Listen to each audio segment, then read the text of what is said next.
بسم الله الرحمن الرحيم.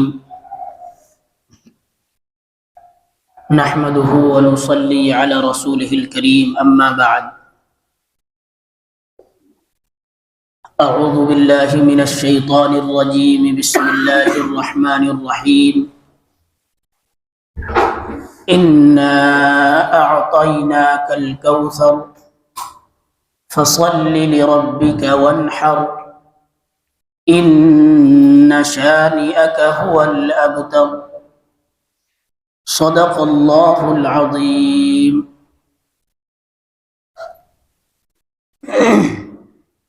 میرے محترم بزرگوں اور دوستوں، یہ سورت جو آپ کے سامنے پڑھی گئی ہے، اس کا نام ہے سورہ الکوثر.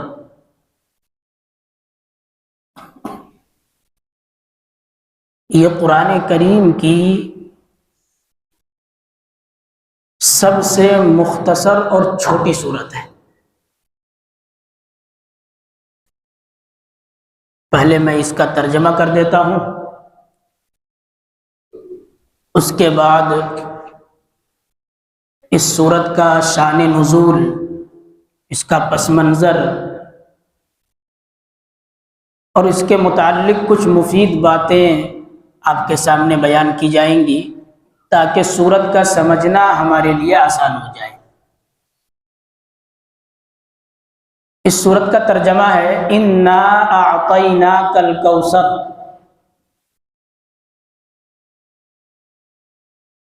اے میرے محبوب، یقیناً ہم نے آپ کو کوثر عطا فرمائی ہے. فصل لربک وانحر، لہذا آپ اپنے پروردگار کے لیے نماز پڑھیے اور قربانی کیجیے.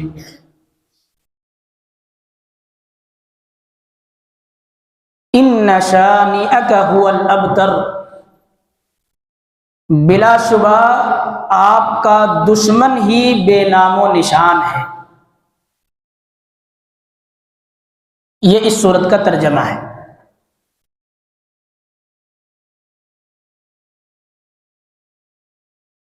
اس سورت کے شان نزول کے بارے میں علماء نے لکھا ہے کہ جب حضرت خدیجہ رضی اللہ عنہا سے آپ علیہ الصلاۃ والسلام کا نکاح ہوا تو ان سے آپ کی 4 لڑکیاں، حضرت زینب رضی اللہ عنہا، حضرت رقیہ رضی اللہ عنہا، حضرت ام کلثوم رضی اللہ عنہا اور حضرت فاطمہ رضی اللہ عنہا، اور 2 لڑکے حضرت قاسم اور حضرت عبداللہ رضی اللہ عنہما پیدا ہوئے. یعنی حضرت خدیجہ رضی اللہ عنہا سے آپ کی 6 اولاد پیدا ہوئی، 4 لڑکے، 4 لڑکیاں اور 2 لڑکے.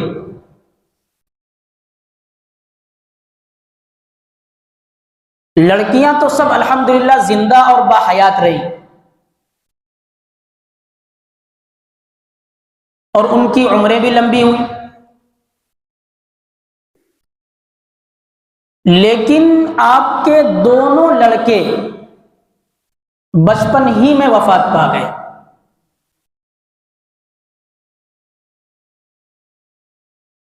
یعنی آپ کی کوئی نرینہ اولاد باقی نہیں رہی. جس شخص کی کوئی نرینہ اولاد باقی نہ رہے تو عرب کے لوگ اسے ابتر کہا کرتے تھے. کیا کہتے تھے؟ ابتر. ان کا یہ گمان تھا کہ مرنے کے بعد یہ شخص بے نام و نشان ہو جائے گا، اس کی نسل آگے نہیں چلے گی، اس کا کوئی نام لینے والا نہیں ہوگا. چنانچہ جب آپ علیہ الصلاۃ والسلام کے دو صاحبزادے کا انتقال ہو گیا تو مکے کے کفار و کافروں میں خوشی کی لہر دوڑ گئی.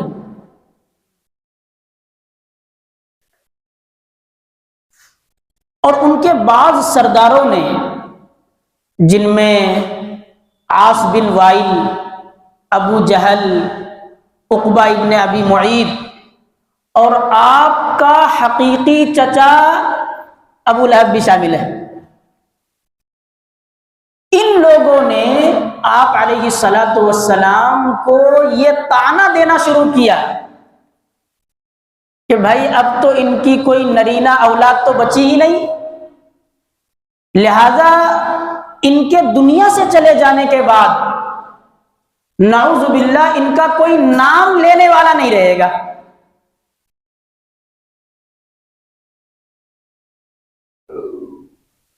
ان کا مشن، ان کی تحریک اور ان کا دین خود بخود ختم ہو جائے گا.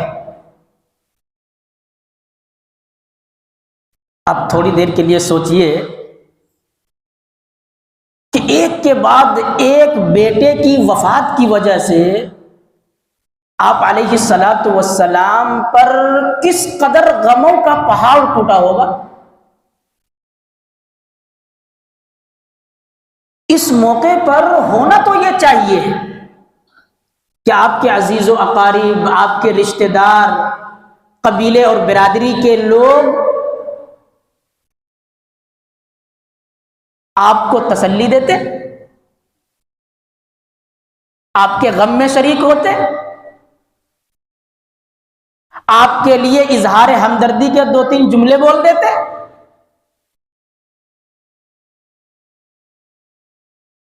لیکن کفار مکہ نبی کریم علیہ الصلاۃ والسلام کی دشمنی میں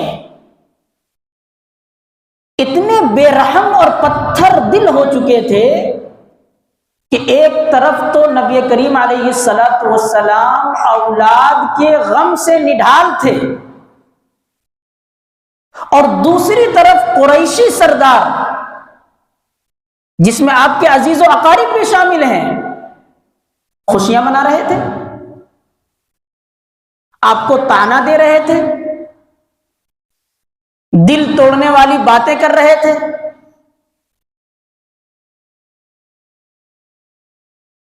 ایسے دل شکن حالات میں اللہ رب العزت نے آپ کو تسلی دینے کے لیے، دشمنوں کی باتوں کا جواب دینے کے لیے یہ سورت آپ پر نازل فرمائی.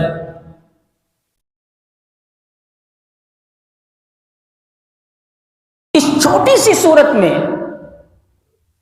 اللہ رب العزت کی جانب سے آپ علیہ الصلاۃ والسلام کو 2 خوشخبریاں دی گئی ہیں اور ساتھ ہی ساتھ 2 حکم بھی دیے گئے.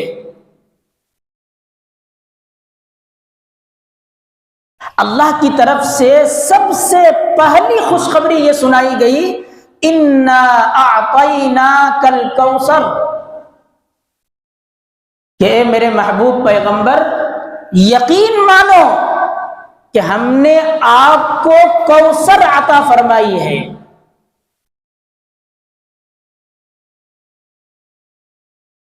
کوثر کے معنی ہیں خیر کثیر، یعنی بہت زیادہ بھلائی اور بہتری.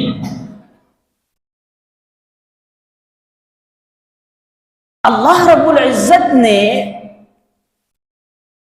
آپ علیہ الصلاۃ والسلام کو دنیاوی، اخروی، ظاہری، باطنی، مادی اور روحانی ہر اعتبار سے بے شمار خوبیوں اور بھلائیوں سے نوازا تھا. چنانچہ آپ کو نبی بنایا،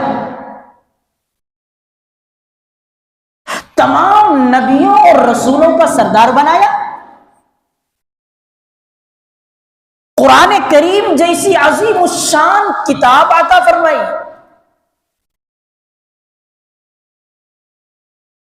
آپ کا دین سارے عالم میں پھیلایا، آپ کا ذکر خیر بلند کیا،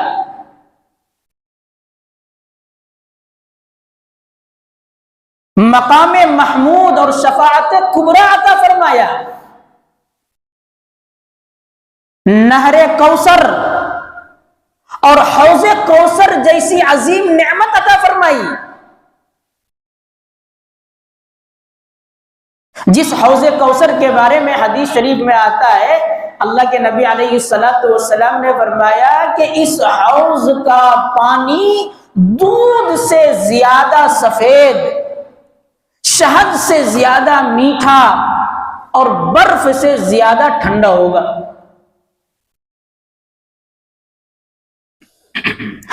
کل قیامت کے دن اللہ کے نبی علیہ الصلوۃ والسلام اپنی امت کے لوگوں کو اسی حوض کوثر سے سیراب فرمائیں گے، اور اس پانی کی یہ تاثیر ہوگی کہ جو خوش قسمت شخص اس حوض کوثر سے ایک گھونٹ بھی پانی پی لے گا، اسے ہمیشہ کے لیے راحت اور سرور حاصل ہو جائے گا، وہ کبھی پیاسا نہیں رہے گا، ہمیشہ کے لیے اس کی پیاس بجھ جائے گی۔ اب جنت میں داخل ہونے کے بعد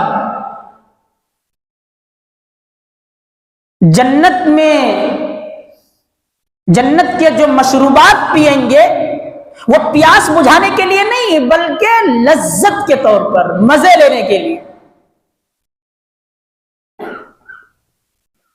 یہ سب دنیا اور آخرت کی نعمتیں اور بھلائیاں ہیں جو اللہ رب العزت نے اپنے محبوب پیغمبر جناب محمد الرسول اللہ صلی اللہ علیہ وسلم کو عطا فرمائی ہے۔ ان سب نعمتوں کی طرف اللہ رب العزت نے لفظ الکوثر سے اشارہ کر کے فرمایا، اِنَّا أَعْطَيْنَاكَ الْكَوْثَرَ، کہ اے میرے محبوب پیغمبر، یہ لوگ آپ کو نرینہ اولاد کی نعمت سے محرومی کا طعنہ دے رہے ہیں، آپ اس سے رنجیدہ اور غمگین نہ ہوں، ہم نے اس کے بدلے میں آپ کو دنیا اور آخرت کی بے شمار نعمتیں دی ہیں۔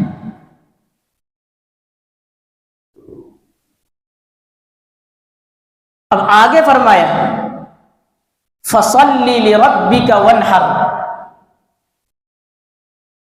کہ میرے محبوب جب ہم نے آپ کو کوثر عطا فرمائی ہے، دنیا اور آخرت کی عظیم الشان نعمتیں عطا فرمائی ہیں، تو اب آپ کا یہ فریضہ بنتا ہے کہ آپ اس کا شکرانہ ادا کیجئے، اور اللہ کی نعمتوں کا شکر ادا کرنے کا سب سے بہترین طریقہ یہ ہے کہ آپ اپنے پروردگار کے لیے نماز پڑھیے اور قربانی کیجیے۔ دیکھیے، نماز بدنی اور جسمانی عبادتوں میں سب سے افضل ترین عبادت ہے۔ شکر ادا کرنے کے جتنے بھی طریقے ہو سکتے ہیں، جتنی بھی صورتیں ہو سکتی ہیں، وہ سب صورتیں نماز میں موجود ہیں۔ اس لیے خاص طور پر نماز کا تذکرہ کیا گیا، اور قربانی کا تذکرہ اس لیے کیا گیا کہ کفار و مشرکین بتوں کو خوش کرنے کے لیے ان کے نام کی قربانیاں کیا کرتے تھے؟ ان کے نام پر جانور ذبح کیا کرتے تھے، جو کہ ایک غلط طریقہ تھا۔ اس غلط طریقے کی اصلاح کے لیے اور پوری دنیا کے سامنے صحیح طریقہ پیش کرنے کے لیے اللہ رب العزت نے اپنے محبوب پیغمبر کو یہ حکم دیا کہ آپ اپنے پروردگار کے نام کی قربانی کیجیے۔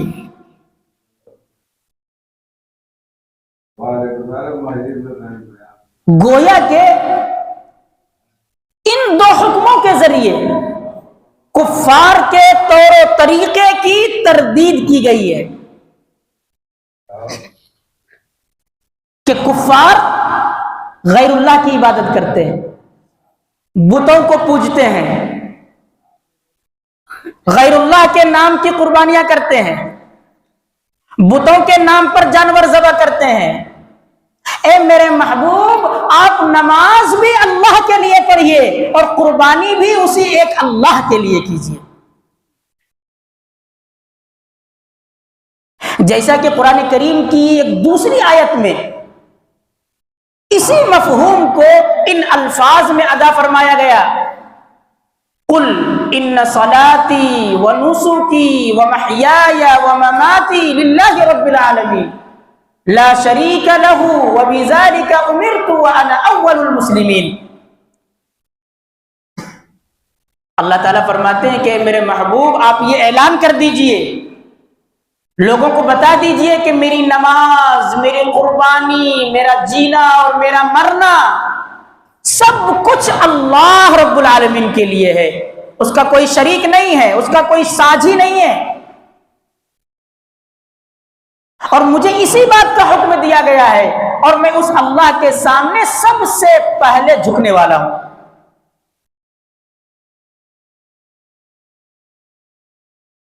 تو گویا کہ ان دو حکموں کے ذریعے کفار کے طور و طریقے کی تردید کی گئی، ان کو غلط بتایا گیا کہ کافر لوگ بتوں کو پوجتے ہیں، بتوں کے نام پر قربانی کرتے ہیں۔ اے میرے محبوب، آپ نماز بھی اللہ کے لیے پڑھیے، اللہ ہی کے لیے عبادت کیجیے، قربانی بھی اللہ ہی کے نام پر کیجیے، کسی اور کے نام کی قربانی نہیں کرنی، کسی اور کے لیے عبادت نہیں کرنی ہے۔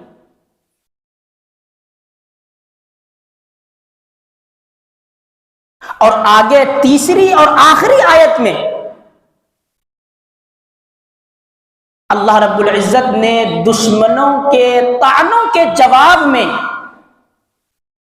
تسلی دینے کے لیے آپ کو یہ خوشخبری سنائی، ان شانئک هو الابتر، کہ میرے محبوب یقیناً آپ کا دشمن ہی بے نام و نشان رہے گا۔ یعنی لوگ تو آپ کو طعنہ دے رہے ہیں کہ آپ ابتر ہیں، آگے آپ کی نسل نہیں چلے گی، آپ کا نام دنیا سے مٹ جائے گا۔ اللہ تعالیٰ فرماتے ہیں کہ حقیقت یہ ہے کہ اے میرے محبوب، آپ کا نام قیامت تک جاری رہے گا، آپ کا نام قیامت تک باقی رہے گا۔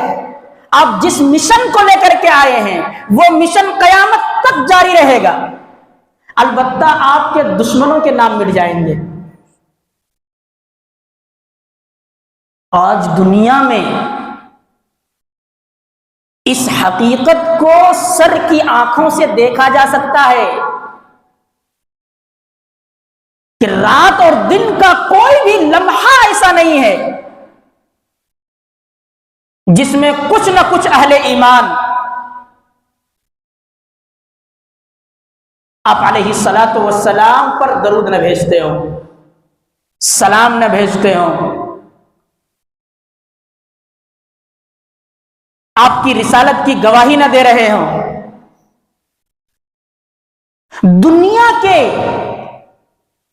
1 ارب سے زائد انسانوں میں سب سے زیادہ محبوب اور پیارا نام کس کا ہے؟ آپ علیہ الصلاۃ والسلام کا نام ہے۔ اس کے علاوہ اللہ رب العزت نے اپنے نام کے ساتھ آپ علیہ الصلاۃ والسلام کا نام اس طرح ملا دیا ہے کہ حضور کے زمانے سے لے کر آج تک اور آج سے لے کر کے قیامت تک اذان میں، اقامت میں، خطبہ میں، نماز میں جب بھی اللہ کا نام لیا جاتا ہے، اللہ کے نبی علیہ السلام کا بھی نام لیا جاتا ہے اور قیامت تک لیا جاتا رہے گا انشاءاللہ۔ اتنا بلند مقام اللہ رب العزت نے اپنے محبوب پیغمبر جناب محمد رسول اللہ صلی اللہ علیہ وسلم کو عطا فرمایا ہے کہ اس کائنات میں کسی مخلوق کو یہ بلند مقام میسر نہیں ہوا۔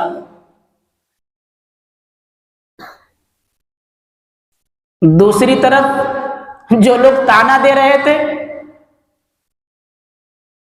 جو لوگ کہہ رہے تھے کہ آپ کی نسل نہیں چلے گی، آپ کا نام لینے والا کوئی نہیں ہوگا، ابو جہل، ابو لہب، عقبہ بن ابی معیط، عاص بن وائل، ہے دنیا میں آج ان کا نام و نشان؟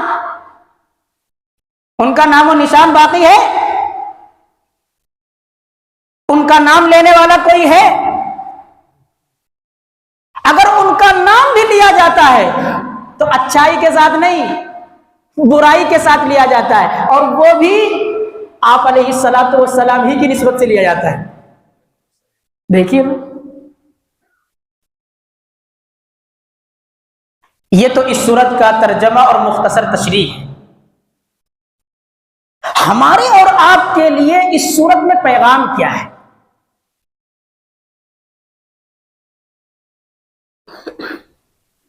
ہمارے اور آپ کے لیے اس سورت کا سب سے پہلا پیغام یہ ہے کہ جب بھی کسی انسان کو اللہ کی طرف سے کوئی نعمت حاصل ہو جائے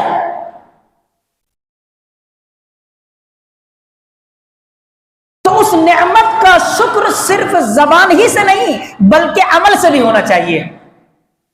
اور اس کا سب سے عمدہ اور بہتر طریقہ یہ ہے کہ نماز شکرانہ ادا کیجیے،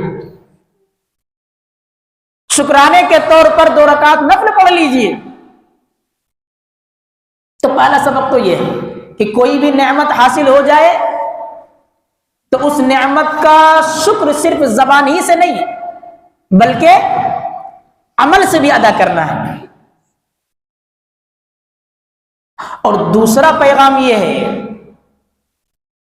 کہ انسان جو بھی عبادت کرے وہ اللہ کے لیے کرے،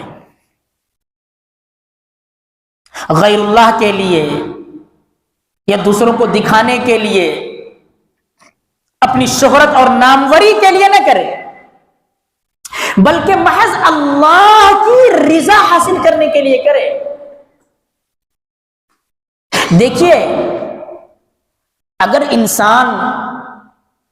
کوئی شخص اخلاص کے ساتھ محض اللہ کو خوش کرنے کے لیے تھوڑا بھی عمل کرتا ہے تو وہ عمل اللہ کے یہاں مقبول ہوتا ہے، اللہ کے یہاں اس عمل کی بڑی قدر و قیمت ہوتی ہے۔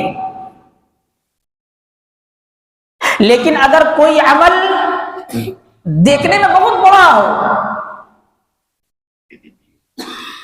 لیکن وہ اللہ کے لیے نہ ہو، اس میں نام و نمود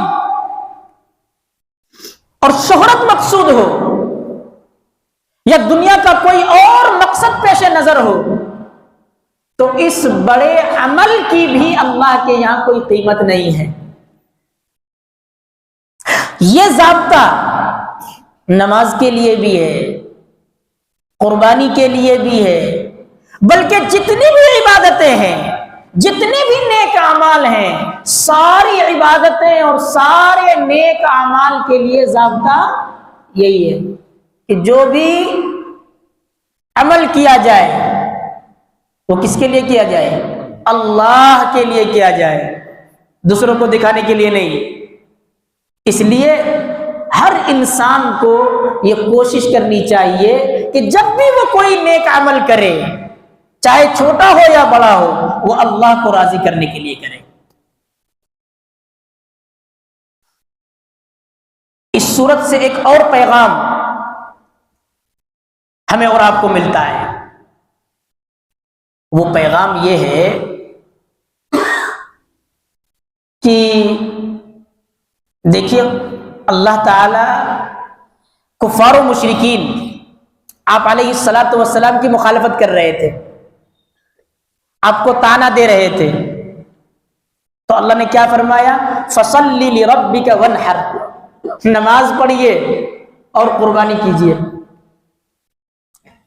اس سے یہ بات معلوم ہوتی ہے کہ اگر کوئی شخص کسی کی مخالفت پر آمادہ ہے، دشمنی پر اترا ہوا ہے، تو دشمن سے نجات پانے کے لیے، ان کے منصوبوں کو ناکام اور نامراد بنانے کے لیے اور اس پر غلبہ حاصل کرنے کا غیبی نسخہ نماز اور قربانی ہے. اگر آدمی نماز کا اہتمام کرنے لگے اور اللہ کی خاطر، اللہ کے دین کی خاطر ہر قسم کی قربانی کا جذبہ اپنے اندر پیدا کر لے، تو دشمن اس کا بال بیکا بھی نہیں کر سکتا. دشمن ناکام ہو جائے گا. اللہ رب العزت دشمنوں کے شرور و فتن سے اس کو محفوظ فرما دیں گے. یہ ہے پیغام اس سورت کا. اللہ رب العزت ہمیں اور آپ کو نبی کریم علیہ الصلاۃ والسلام کی قدر کرنے اور آپ کی تعلیمات پر عمل کرنے کی توفیق عطا فرمائے. وآخر دعوانا الحمد للہ رب العالمین.